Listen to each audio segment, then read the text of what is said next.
Find the gravitational force of attraction between the ring and sphere as shown in the diagram, where the plane of ring is perpendicular to the line joining centers. If root r is distance between center of ring and sphere where both have radius capital R. तो summary क्या है, यहाँ पे एक ring है और एक sphere है, बिटवीन दीज क्या फोर्स लगेगा ये फाइंड करना है। अगर आप कर सकते हैं तो करिए, अदरवाइज़ इसका सल्यूशन आप ज़रूर देखिए, क्योंकि सल्यूशन काफ़ी ज़्यादा लेंदी रहेगा, डिस्कशन काफ़ी ज़्यादा होगा।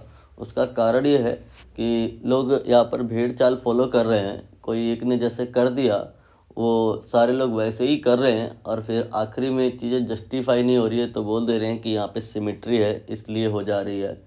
तो सिमेट्री के बारे में आप ऐसा समझो कि करने के पहले कुछ समझ में नहीं आता है, और जब आंसर आ जाता है तो फिर सारी चीज़ें कहते हैं कि समझ में आ गई हैं, बिकॉज ऑफ सिमेट्री ये सब हो जा रहा है।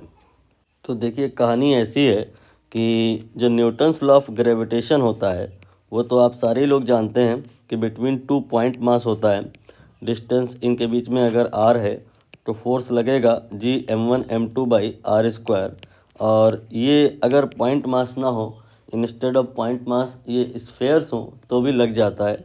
बट लेकिन क्यों, क्या दो अगर रिंग हैं तो उनके बीच में लग जाएगा? क्या रिंग को हम उनके रिस्पेक्टिव सेंटर ऑफ मास से भी रिप्लेस कर सकते हैं? एक रिंग हो और एक स्फेयर हो तो क्या यही काम कर सकते हैं? इसलिए हमें अभी अपने डिस्कशन को लिमिटेड रखना होगा, मानना होगा कि न्यूटन्स लॉ स्फेयर के लिए नहीं लगता है, ये लगता है ओनली पॉइंट मास के लिए। सब कुछ धीरे धीरे करके पॉइंट मास से ही डील होगी, फिर बाद में जाकर के इस क्वेश्चन के एंड में ये साबित हो जाएगा कि हाँ, स्फेयर अगर in case of point mass assume कर लिए जाए तो लग जाएगा, but in case of ring and in case of sphere, ring और स्फेयर का जो सिस्टम है उस टाइम पर आपको अगर यही लॉ लगाना है तो वी कैन नॉट डू कि एक यहाँ पर रिंग है उसको सेंटर ऑफ मास से रिप्लेस कर दें, एक स्फेयर है उसको सेंटर ऑफ मास से कर दें। कुछ कुछ कर सकते हैं, कुछ कुछ नहीं कर सकते हैं। चीज़ों को बहुत केयरफुली समझना होगा। इसके लिए अभी आप ये मान के चलें कि everything here will be valid only for point mass, और फिर हम यहाँ पर पॉइंट मास से ही धीरे धीरे चीज़ों को एक्सटेंड करेंगे। जैसे कि अगर हम बात करें गॉस लॉ की, तो गॉस लॉ में ये आपको बताया जाता है, इसका प्रूफ भी होता है कि अगर कोई पॉइंट आउटसाइड का है, बाहर का है, तो बाहर के किसी पॉइंट पे फील्ड निकालने के लिए इस पूरे कैपिटल M को उसके आप सेंटर पे मान सकते हैं। मैंने फोर्स नहीं कहा है, मैंने फील्ड कहा है। तो यहाँ पर पहले हम फील्ड की ही बात करेंगे, फिर फोर्स की बात करेंगे। अब यहाँ पर आप क्वेश्चन पार्ट पे आइए। क्वेश्चन पार्ट में ये एक रिंग है और ये एक स्फेयर है, और हमें निकालना है फोर्स इन बिटवीन। तो हम चीज़ों को छोटा छोटा करके ब्रेक करेंगे, छोटे छोटे पॉइंट में ब्रेक करेंगे। तो आप यहाँ पर सोर्स को लीजिए, कैपिटल M, मतलब ये फील्ड का सोर्स है, ये फील्ड प्रोड्यूस करेगा, और इसके द्वारा प्रोड्यूस की गई फील्ड कितनी होगी ये डिपेंड करेगा कि कौन से पॉइंट पे फील्ड हमें निकालनी है। अगर हमें यहाँ पर या यहाँ पर या यहाँ पर या यहाँ पर कहीं आउटसाइड पे निकालनी है, तो उस आउटसाइड के लिए हम इस पूरे के पूरे स्फेयर को फ्रॉम द गॉस लॉ क्या कर सकते हैं, एक पॉइंट मास से रिप्लेस कर सकते हैं। तो मैंने यहाँ पर वही किया, एक पॉइंट मास एज्यूम कर लिया कैपिटल M, और अब इस पॉइंट मास की वजह से हम यहाँ पर फील्ड निकालेंगे। लेकिन प्रश्न उठेगा कि कहाँ पे निकालेंगे? फील्ड होगी तो हर जगह, लेकिन हमारा आफ्टर ऑल फोकस है इस रिंग पे फोर्स निकालना है। तो हम जो फोर्स निकालें, फील्ड निकालेंगे, वो इस रिंग की पेरीफेरी पे निकालेंगे। रिंग को छोटे छोटे पॉइंट में ब्रेक करेंगे, और अच्छी बात यह है कि ये रिंग के जितने भी छोटे छोटे पॉइंट हैं वो सारे के सारे पॉइंट इस जगह से इक्विडिस्टेंट हैं, सेम दूरी पे हैं। आप इसे स्मॉल r मान सकते हैं। तो वी कैन से दैट कि इस जगह से स्मॉल r के डिस्टेंस पे हमें निकालना है, क्या निकालना है, हमें फील्ड निकालना है। ये फील्ड निकाल ली मैंने। ये आपका जो फील्ड आएगा quite easy, that will be small g equal to Gm divided by small r²। और ये फील्ड होगी किधर? फील्ड आप जानते हो सेंट्रल होती है, तो ये M से P की तरफ होगी। यहाँ पर फील्ड की डायरेक्शन भी बना दी गई है। अब इस फील्ड की वजह से इस पॉइंट M पर क्या होगा, ये फील्ड का डायरेक्शन थोड़ा सा अपोजिट हो गया है, ये अट्रैक्टिव फील्ड होती है बिकॉज ऑफ मास, चार्ज की वजह से रिपल्सिव होती है। मेरे दिमाग में चार्ज वाली कहानी चल रही थी। तो यहाँ पर ये जो स्मॉल एम है, ये जहाँ पर स्मॉल एम टोटल नहीं, स्मॉल एम का छोटा सा जहाँ पे जो सेगमेंट अगर कंसीडर किया जाए डी एम, तो वो डी एम इस स्फेयर के द्वारा अट्रैक्ट किया जाएगा इन दिस वे। ये ऐसे अट्रैक्ट हो रहा है, क्यों? क्योंकि इस डायरेक्शन में फील्ड है। तो वो अट्रैक्टिव फोर्स होगा कितना, इसके लिए आप इस फील्ड में इस मास को मल्टीप्लाई कर दोगे, तो ये आपका क्या आ जाएगा यहाँ पर, field G M by are square multiplied by mass. ये आपका फोर्स है जो डी एम पे लग रहा है, सेंटर वाई की तरफ लग रहा है। और अब आप इस पूरी रिंग को इमेजिन करिए ऐसे ही छोटा छोटा ब्रेक करके। जैसे आप यहाँ पर एक डी एम एज्यूम करें, तो इस पर भी ठीक इसी प्रकार से फोर्स लगेगा, वाई की तरफ लगेगा। अब आप यहाँ पर नोटिस करें कि जो ये फोर्स है इसमें कंपोनेंट होंगे, एक एक्स कंपोनेंट होगा और एक वाई कंपोनेंट होगा। ऐसे ही यहाँ पर अगर हम बात करें तो एक एक्स कंपोनेंट होगा, एक वाई कंपोनेंट होगा। Y component have you realise कि ये कैंसिल हो जाएंगे, only x component will be effective. तो यहाँ पर हमें इस फील्ड का एक्स कंपोनेंट रिक्वायर्ड होगा, तो एक्स कंपोनेंट हम निकालेंगे। इसके लिए एंगल चाहिए होगा, एंगल ऑलरेडी यहाँ पर मेंशन है, इसे आप थीटा मान सकते हैं। यहाँ पे भी वही थीटा लिखा जा सकता है, यहाँ पे भी वही थीटा लिखा जा सकता है। तो ये आपका जो फील्ड का एक्स कंपोनेंट आएगा g x, that will be G M by are square then multiply by cos theta. ये आपका नेट फील्ड नहीं है, नेट फील्ड का एक्स कंपोनेंट है। एक्स कंपोनेंट इसलिए निकाला गया है कि इस रिंग को अगर आप छोटे छोटे सारे डी एम में ब्रेक करके चलो, तो उन सारे डी एम पे जो फोर्स लगेगा उसका जो रिजल्टेंट होगा that will B along the x direction. मतलब इस नेट फील्ड का जो वाई कंपोनेंट है वो हमारे लिए उतना रिलेवेंट नहीं है, ओनली एक्स कंपोनेंट रिलेवेंट है, इसलिए मैंने उसको निकाल लिया है। और अब हम यहाँ पर नेट फोर्स निकालेंगे, वो जो एक्स डायरेक्शन में होगा केवल। तो ये आ जाएगा g then m then r square, और कॉस थीटा की चाहो तो आप वैल्यू रख लो, और इसके बाद वैल्यू रख रहा हूँ मैं कॉस थीटा की। ये आ जाएगा डिस्टेंस एक्स टू वाई, इसको मैंने एक्स माना है, और distance from y to p, इसको मैंने आर माना है, छोटा वाला आर। तो जो कॉस थीटा आएगा आपको समझ में आया होगा कि ये कितना आएगा, बेस यानी कि this one that by that one. तो यहाँ पर कॉस थीटा के स्थान पे आप एक्स बाई आर एज्यूम कर सकते हो। अभी ये फील्ड ही है, और यहाँ पर अगर आप छोटा सा डी एम मल्टीप्लाई कर दो तो ये फोर्स हो गया। ये इस छोटे से डी एम पे इस डायरेक्शन में जो फोर्स लगेगा उसकी वैल्यू है, और हमें इस डायरेक्शन की फोर्स की रिक्वायरमेंट है भी नहीं, क्योंकि ये छोटे छोटे जो डी एम हैं इसमें जो इस डायरेक्शन के फोर्स हैं वाई डायरेक्शन के, वो कैंसिल कर जाएंगे। इतनी बात आई होप आपको आसानी से समझ में आ गई होगी।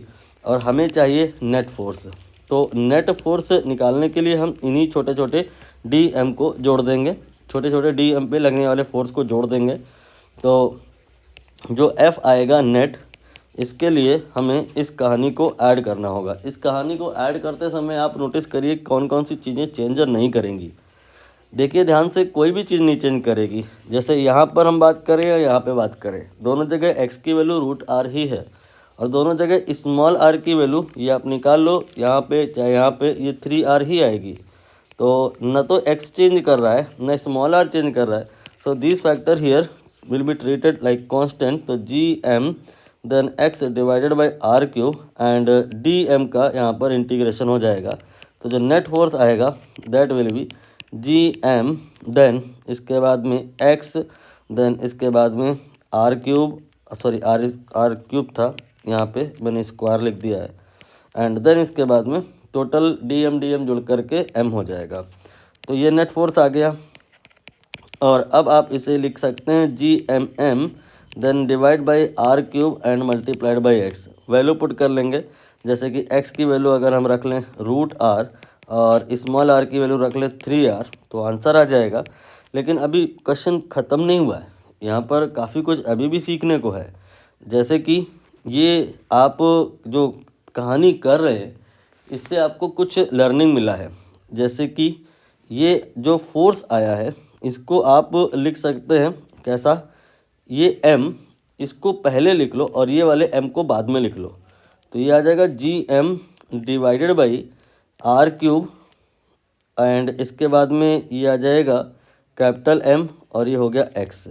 अब ये जो आपने लिखा है ब्रैकेट में, दरअसल ये फील्ड है रिंग की, फील्ड ऑफ रिंग कहाँ पे, ये वाई पॉइंट पे है। वाई पॉइंट पे इस रिंग की वजह से जो फील्ड निकालोगे वो इतनी ही आएगी और उसमें आपने कैपिटल एम से मल्टीप्लाई कर दिया है। इसका मतलब इस कहानी को हम एक दूसरे प्रकार से इंटरप्रेट कर सकते हैं। किस प्रकार से इंटरप्रेट कर सकते हैं कि चाहे तो आप ऐसे करो जैसे मैंने अभी कराया। कैसे कराया कि इस पूरे स्फीयर को सोर्स मान लिया और इसकी वजह से हमने यहाँ पर फील्ड निकाला, हर पॉइंट पे फोर्स निकाला और जोड़ दिया। लेकिन जो ये फाइनल आंसर आ गया है ये सजेस्ट कर रहा है, यहाँ पे कोई थ्योरम नहीं है। एक थ्योरम होती है सेल थ्योरम, सिलेबस का पार्ट नहीं है वो थ्योरम। ये कभी नहीं कहती कि आप रिंग को क्या है कि सेंटर से रिप्लेस कर दो, वो ओनली सेल के लिए होती है। सेंटर से रिप्लेस करने को बोलती है वो, गॉस लॉ की जैसी बात करती है वो, लेकिन वो रिंग के लिए नहीं होती है, वो स्फीयर के लिए होती है। और यहाँ पर ऐसा गया है, इस आधार पे आप ये कह सकते हो, but it is not a shell theorem. ये कोई गॉस लॉ ये थ्योरम नहीं है, ये यहाँ पर एक काइंड ऑफ कोइंसिडेंस हो सकता है क्योंकि लिटिल बिट सिमेट्री है। और अब जब फाइनल आंसर आ गया है तो फिर तो बड़े बड़े लोग बड़ी बड़ी बातें कर सकते हैं कि यहाँ सिमेट्री था, ये था, वो था, इसलिए ऐसा हो गया, वैसा हो गया। बट पहली दफ़ा जब बच्चा हो या कोई भी हो जब करता है तो उसको चीज़ें पता नहीं होती हैं, तो ऐसे ही करना है, छोटे छोटे पॉइंट में ब्रेक करके करना है। तो यहाँ पर आप इन फ्यूचर जब ये क्वेश्चन दोबारा करोगे तो आप इसको सोर्स ना मान करके इसको सोर्स मान सकते हो और इस सोर्स की वजह से इस पॉइंट पे फील्ड निकाल सकते हो और यहीं पर इस पूरे के पूरे एम को एज्यूम कर सकते हो और उस पर फोर्स निकालोगे। That will be your answer, no problem at all. But first time जब करोगे तब ऐसे ही करना है। ऐसे करने के बाद समझ में आएगा कि ये ऐसे भी हो सकता है कि इसको सोर्स मान लिया जाए और इसको टेस्ट मास मान लिया जाए। But in reality better will be कि पहली बार जब कोई क्वेश्चन आए तो आप इसको सोर्स माने और जो आपके नोन लॉज हैं जैसे कि गॉस लॉ वगैरह उनका हेल्प लें, अपनी तरफ से कुछ प्रेडिक्ट ना करें। जैसे कि एक और मैं यहाँ पे रिमार्क ऐड करूँ कि सपोज़ करिए एक पॉइंट मास है और एक हमारे पास ये रिंग है। अब यहाँ पर हमारा कंसर्न है इन दोनों के बीच में सपोज़ करिए फोर्स निकालना है। तो हम क्या कर सकते हैं, यहाँ पर स्मॉल एम को सोर्स मान सकते हैं और कैपिटल एम को टेस्ट मान सकते हैं। कैपिटल एम पे फोर्स लगेगा बिकॉज ऑफ स्मॉल एम। तो स्मॉल एम इस कैपिटल एम पर क्या करेगा, फोर्स लगाएगा। इसको छोटा छोटा पार्ट में ब्रेक कर दिया आपने। यहाँ पर ये वाली जो डिस्टेंस है इसको आप x मान लो, ये वाली जो डिस्टेंस है इसको आप कैपिटल R मान लो और ये वाली डिस्टेंस इसको स्मॉल r मान लो। तो इस पे जो फोर्स लगेगा इधर को, पहले मैं फील्ड निकाल रहा हूँ फिर फोर्स पे आ जाऊँगा। तो कितना आएगा, वो आएगा g, देन इसके बाद छोटा वाला m, देन इसके बाद में r²। ये आपका जो फील्ड है ये आपका AM के अलॉन्ग है और हमें यहाँ पर ये छोटे छोटे जितने m दिखाई दे रहे हैं सब पे निकालना है। तो जैसे एक और छोटा m कंसीडर करें और उस पर निकालें तो वो इतना ही आएगा और इस पर जो फोर्स आएगा ये इधर को आएगा। ये डायरेक्शन अपोजिट कर लीजिएगा, मैं चार्ज के पॉइंट से ले रहा हूँ इसलिए बार बार एरो गलत बन रहा है। तो यहाँ पर और यहाँ पर जो ये फोर्सेस हैं या जो फील्ड है इसमें आप नोटिस करो ये और ये these y component will cancel, only x component बचेगा। तो यहाँ पर एक्स कंपोनेंट होगा कितना, if we assume theta over here then x component will be GM R² then multiplied by cos theta. And इसी में अगर हम इस छोटे वाले DM को मल्टीप्लाई कर दें तो इस पॉइंट पर लगने वाला फोर्स आ जाएगा और टोटल फोर्स के लिए इस DM को क्या कर दें हम m कर दें। तो ये हो गया आपका cos theta and divided by R²। और अब आप यहाँ पर कर सकते हो, क्या कर सकते हो, cos थीटा की वैल्यू रख सकते हो। तो वो x डिवाइडेड बाई r यानी कि टोटल R³ हो जाएगा।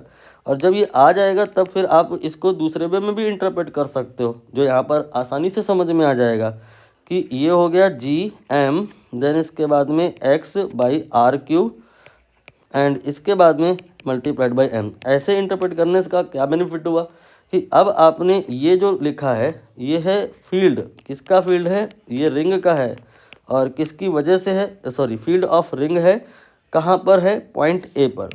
पॉइंट A पर इस रिंग की वजह से अगर आप फील्ड निकालोगे, आपने डेरिवेशन किए होंगे तो वो इतनी ही आती है और मल्टीप्लाई बाय दिस कर दिया जाए तो फिर यहाँ पे फोर्स आ जाएगा।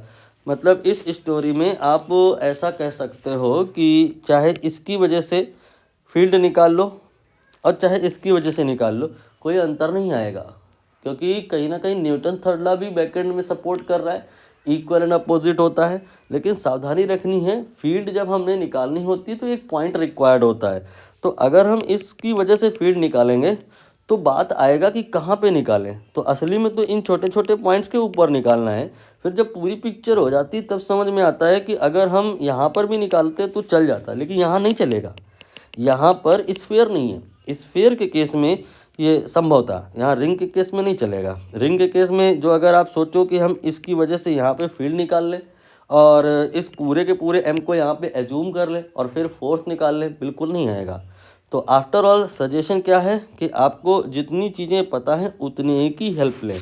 और अब अगर आप कहानी समझ गए हैं तो फिर अब आप ये कह सकते हैं कि हाँ, अगर 2 पॉइंट मास नहीं है हमारे पास, 2 स्फीयर हैं, जैसे कि एक ये m1 है और एक ये m2 है, तो यहाँ पर इनके बीच में लगने वाला फोर्स रियलिटी में निकलेगा कैसे? रियलिटी में ऐसा निकलेगा कि किसी एक को हम सोर्स मान लेंगे और इसकी वजह से फील्ड निकालेंगे। तो फील्ड कहाँ निकालें? तो प्रश्न आएगा, यहाँ भी निकाले, यहाँ निकाले, यहाँ निकाले, यहाँ निकाले, हर छोटे छोटे पॉइंट में निकालें। यानी कि छोटा छोटा डीएम कंसीडर करें और उस पर निकालें फील्ड, और फिर उस फील्ड की वजह से फोर्स निकालें, फिर उसका एक्स कंपोनेंट निकालें और फिर जोड़ें। जब ये किया गया और सफिशिएंट मैथमेटिक्स का इस्तेमाल किया गया तो कहा गया कि आप इस m2 को भी पॉइंट ऑब्जेक्ट से रिप्लेस कर दो सेंटर पर रखा हुआ। m1 के लिए तो ऑलरेडी गॉस ने कहा था, गॉस ने क्या कहा था कि फील्ड आउटसाइड पे निकालने के लिए मास को सेंटर पे यूज मान सकते हैं, लेकिन गॉस ने फोर्स निकालने के लिए नहीं कहा। गॉस ने क्या कहा? फील्ड के लिए कहा।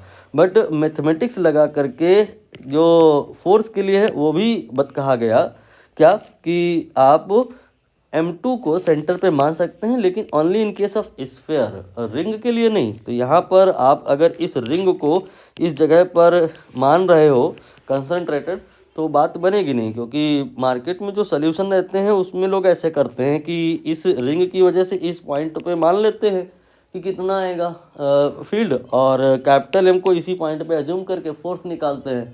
तो फिर बच्चा कहता है कि सर आप ऐसा क्यों नहीं कर सकते कि इस पूरे को यहाँ मान लो और इसकी वजह से यहाँ पर फील्ड निकाल लो और इस छोटे वाले एम को यहाँ पे मान के फोर्स निकाल लो, तो आंसर नहीं आता फिर।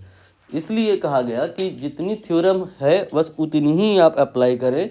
थ्योरम इतनी है कि आप फील्ड निकालने के लिए, फोर्स निकालने के लिए नहीं, फील्ड निकालने के लिए स्फीयर के केस में पूरे के पूरे मास को सेंटर पे मान सकते हैं अगर पॉइंट आउटसाइड है तो, राइट। तो यहाँ पर इस स्फीयर को आउटसाइड पॉइंट पर फील्ड निकालने के लिए आप कैपिटल एम को वाई पे मान सकते थे, वही मैंने किया भी था। और बाद में जब पूरी कहानी आ गई तो फिर आप नेक्स्ट टाइम इस क्वेश्चन को ऐसे कर सकते हैं कि आप इस रिंग की वजह से यहाँ पर फील्ड निकालें और कैपिटल एम को यहीं पर मान लें। फोर्स निकालने के लिए कैपिटल एम को यहीं पर मान लेना बहुत ज़्यादा जेन्युइन तरीका नहीं है, लेकिन आंसर जो हमारा आया वो ये सजेस्ट कर रहा था कि कैपिटल एम यहाँ माना जा सकता है। इसलिए नेक्स्ट टाइम आप इस क्वेश्चन को करने के लिए कैपिटल एम को यहाँ पे मान लेना और इस रिंग की वजह से फील्ड निकाल लेना और उस फील्ड की वजह से कैपिटल एम पे फोर्स निकाल लेना, आंसर में कोई इशू नहीं आएगा।